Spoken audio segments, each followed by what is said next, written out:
Love. It's something we all yearn for. Forget the cool cars, mansions, and stacks of cash. That's all a front, a substitute for what you really want. Sydney Sweeney. Love. Anime is full of stories about love and its important in life, and surprisingly, there's no story that better illustrates love's importance than Gaara's, because we see how much the presence of it and absence of it can change a life in an instant. Gaara's life is nothing short of tragic. Before he was born, he was chosen to be a Jinchuriki. Straight out of Alien, he has a monster implanted inside him. He was only chosen because it didn't work on his siblings. But hey, at least he'll have family to support him, right? Yeah, about that. His premature birth led to his mother's death. His dad, he's the Mengele of the situation. Because he had the monster Shukaku inside him, he was a danger to everyone around him and raised in isolation. Shukaku's strength gave him the ability to manipulate sand that was not only incredibly destructive, but it protected him reflexively. On the surface, that doesn't sound bad, but it played out in the worst way possible. He attempted to connect with others.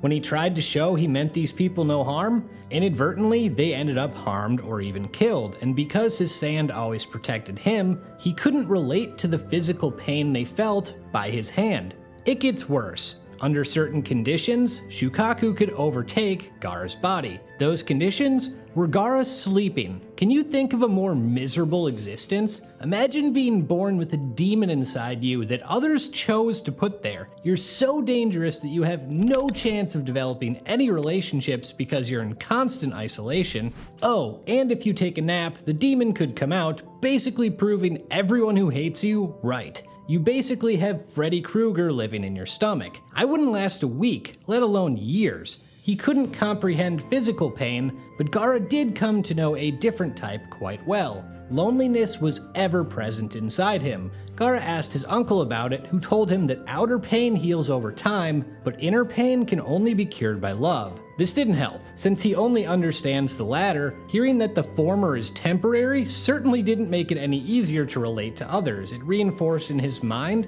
that his pain was worse than theirs. His uncle also told Gaara he loved him, and so did his mother's spirit. That's why the sand protected him. This was uplifting, but solved literally none of his problems. He was still ostracized, the public still hated him, and the dude still couldn't sleep without becoming a raging murder monster. And because it's anime, there's more. One night, Gaara is attacked by an assassin. He defeated them, only to learn it's his uncle. The one person who supposedly loved him tried killing him. Gaara's father? He ordered the hit because he viewed his son as a failed experiment. His uncle says he's always despised Gaara since his birth killed his sister, and that no one will ever love him. Then he blows himself up in front of this child.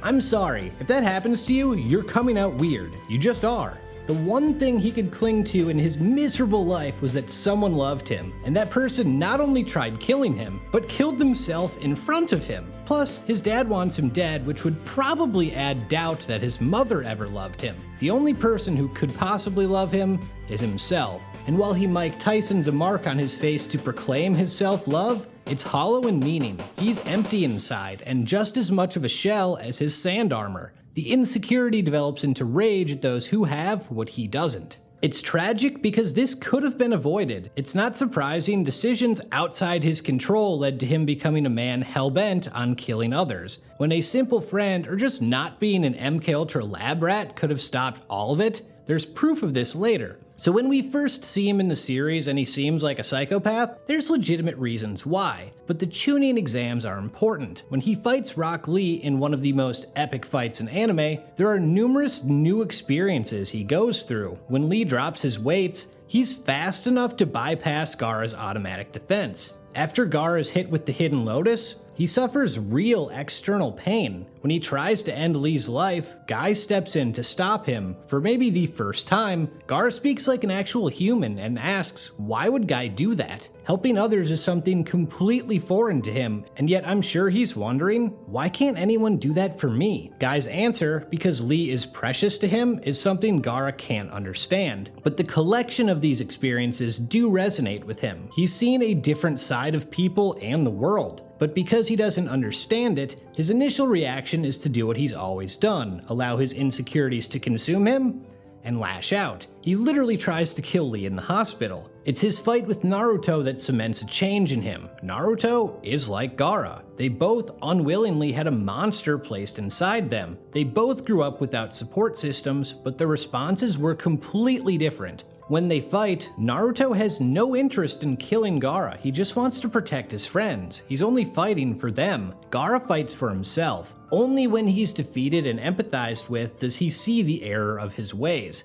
Gaara had tried killing Naruto's friends, and yet Naruto cried for him. He called Gaara a friend. He relates to him, saying he knows how unbearable loneliness is.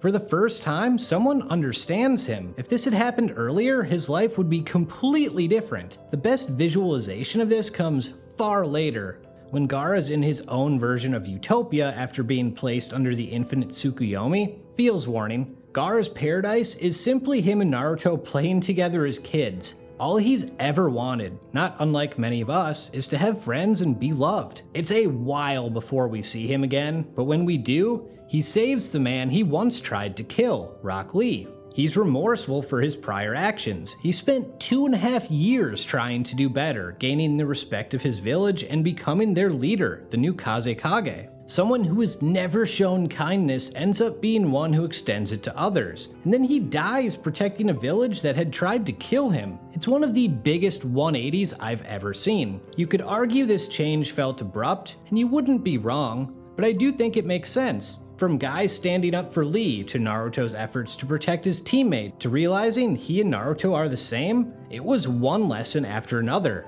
Anyone can be loved, except Joel Embiid. Gaara's growth made such an impact on his village that the person who originally sealed Shukaku inside him personally sacrifices herself to bring him back to life. He's that important to their future. He's been stripped of Shukaku, which makes you wonder, will he even be able to manipulate sand anymore? Not only is the answer yes, but his control over it is even better. Now it's conscious, which allows him to be a smarter, more versatile shinobi.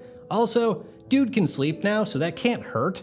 This is perfectly in line with his story, too. His true strength doesn't come from within, it comes from a desire to protect others, something he learned from Naruto. It's that desire that makes him such a good leader, wish that was more common, and one that plays a big role in forging alliances with the other nations in the Fourth Great Ninja War. He knows despair, and he's a perfect example of how people from opposing nations can come together. One of his best moments is when he's talking with the other nations' leaders, and after they shut down assisting him, he goes, "When did you forsake yourselves? These people didn't become Kage to be politicians, they did it because they had ideals to uphold and dreams to accomplish.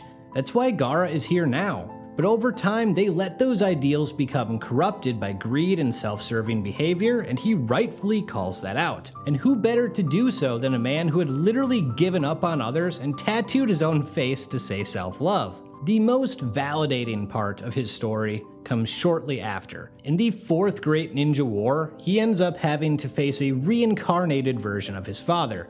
Think of the trauma that would bring you. Here he learns the truth. It was his mother's spirit that protected him with sand, not Shukaku. She did love him. His uncle had been forced to lie all those years back. Gaara was loved after all, from the beginning, and it never faded. It was beautiful to see, although his new hairstyle after is not. His story is tragic, but with love, he's able to push forward. It means so much more when someone who went through what he did can continue to do right when he has plenty of reason not to. And it's fitting that a character whose entire story revolves around love in different forms literally has the word written on his face. Whether it's the perceived love of family, loving oneself, or growing to love others, every part of his story is dictated by it, or the absence of it. It's one of the best depictions out there, regardless of the medium. Real quick, it's been over 1.5 years of uploading at least one video a week, and I want to say thank you to everyone who has supported the channel. 33 subscribers to over 16,000 has been incredible. YouTube is a roller coaster, but the work isn't done, so if you haven't, please like this video and subscribe to the channel because there's a lot more to come. With that, I'm out.